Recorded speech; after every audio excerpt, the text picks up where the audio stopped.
Welcome to Kelly in Vegas. I am Kelly in Vegas, joined today, well, every week, by bookmaker John Murray. Next time you guys come down here to the lovely Westgate, ask for him behind the counter. He's such a good customer service guy. He will always come out and greet you with a smile.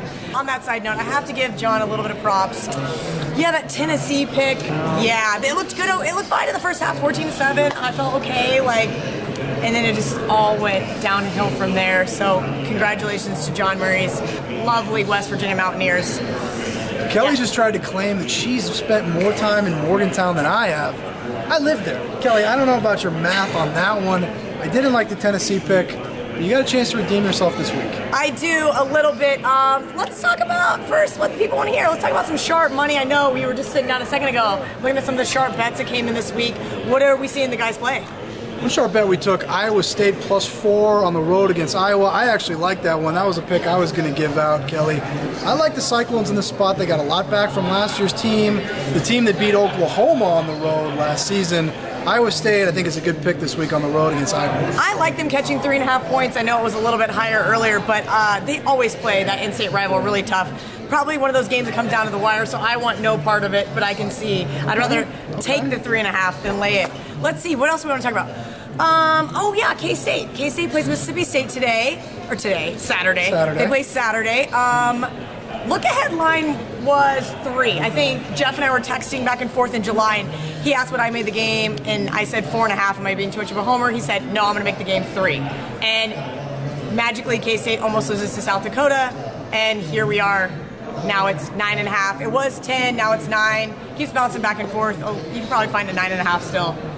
Your thought? Now I'm nervous. Very impressive opening weekend from the SEC, Kelly. They went 13-1. The only game they lost was that Tennessee game that we just talked about. Mississippi State, that's a lot of points to be laying on the road against the Wildcats here. I'm going to stay away from that game, but I like how you mentioned look-ahead lines because we talked about Oklahoma, UCLA. This is one game I don't know what to make of. I ended up on that UCLA Cincinnati under. I did not have the guts to take the 15.5 of the Bearcats. Obviously, that would have been a nice little payout. Maybe I picked them instead of Tennessee. That being said, I'm not sure Chip Kelly has his team together yet.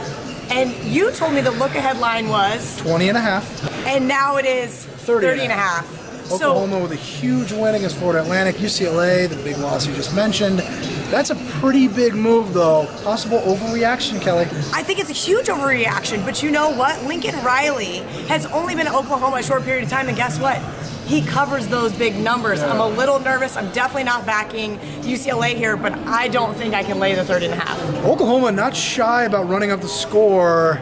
As somebody who's rooting for the under in their game last weekend found out, they'll just keep the pedal to the metal all the way. Yeah, I don't think I'm going to be betting any Oklahoma unders anytime soon, which might be actually really good. It could be 45-0 Cal or UCLA at this point in time. But you know, what is it? 70? Do you guys have it out yet? No, you guys don't even have it. Oh yeah, you do.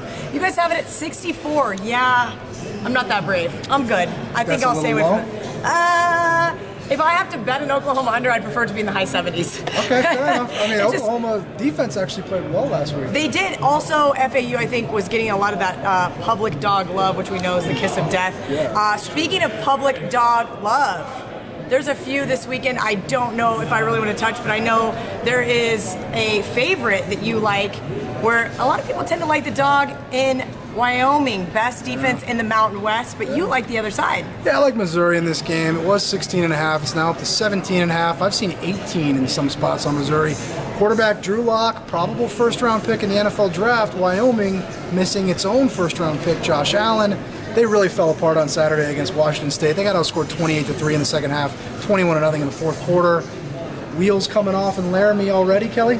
You know, I don't know if the wheels are coming off yet, and I'm not so sure I want to lay double digits with the Missouri Tigers. That being said, I think there's a couple other really good games on the board. One game I wanted to ask you about in SEC country, Georgia going on the road, laying 10 at South Carolina. I kind of like this Gamecocks team. I think if they can get past Georgia, they have kind of an easy coast in the SEC East. What are your thoughts on this game? South Carolina is a team that we saw a lot of over money on, over on their win total. They were a very popular team in the preseason. I know some wise guys that have Georgia as the best team in the country this season, so I think we'll see a lot of public money on the Georgia Bulldogs. Wow, Wow, I like it. So we went over this last week.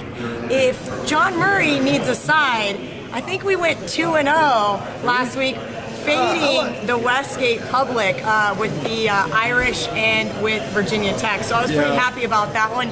2 easy winners for you guys. Let's see how we do this week. Good luck to everybody, and good luck to you, John Murray. I kind of liked Michigan last week, but we'll pretend like that never happened.